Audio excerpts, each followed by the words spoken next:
We've asked some of the experts in the field of youth protection to join us today and get a better understanding of how we can make better choices in some tough situations. For the past 30 years, Cordelia Anderson has assisted many organizations and serves on the board of the National Center for Missing and Exploited Children. Dr. Sharon Cooper specializes in developmental and forensic pediatrics at the University of North Carolina, Chapel Hill School of Medicine. Dr. Cooper regularly assists investigators of internet crimes against children. Dr. David Walsh is a psychologist who founded the National Institute on Media and the Family.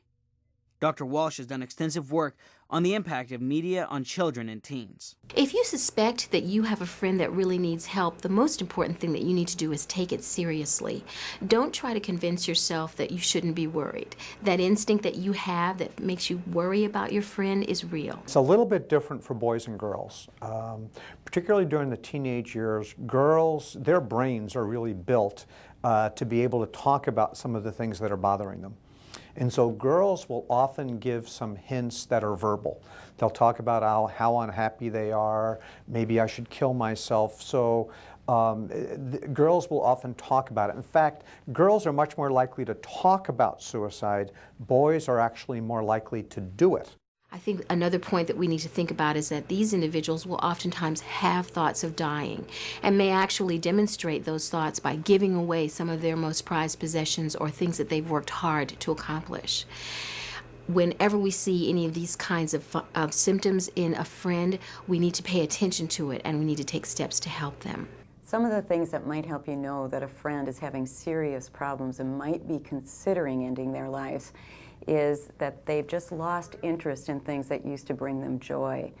These are kids who often will say that they feel guilty even for living. And even when others try to compliment them, they will often blow it off or brush it off as if they're inaccurate. It can't be true that I've done a good job. And encourage them to talk to somebody else who can get them help. That might be a caring adult in their life, and it might be a professional. But take it seriously and help them to take it seriously to get the support they need. In addition to reaching out, you also want to make sure that you don't get in over your head. In other words, sometimes your friend might be experiencing, kind of an emotional, a sense of emotional turmoil that's bigger than you can handle.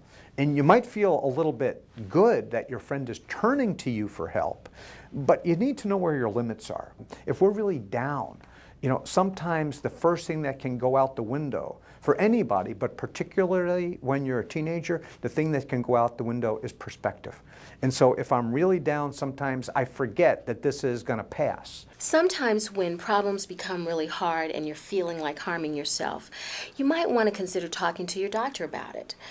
Of course, very rarely do my patients come to see me as a pediatrician with their first complaint being that they think they want to end it all.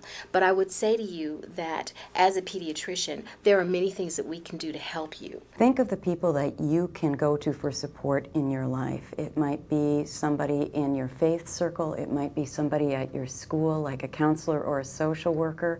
It might be a friend of your family's. It might be somebody in your family. You may know of a professional. You may know of a crisis line. You might feel better talking to someone you know, or you might feel better calling a line that has somebody you don't know. It's not easy to reach out when you're feeling really, really sad, but it is well worth it. When something terrible happens, we all have a tendency to say, what could I have done? And the reality is that a lot of times there are things that we could have done, but we didn't know that at the time. And so we need to talk about that, get some of that guilt so that we share some of that, so we get perspective on it. And we need to be able to kind of feel the pain, feel the loss.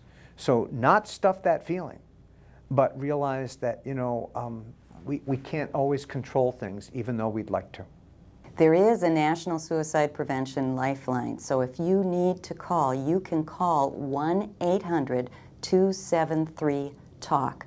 There will be somebody there for you 24 hours a day that you can talk to, and they will get you linked to somebody in your area.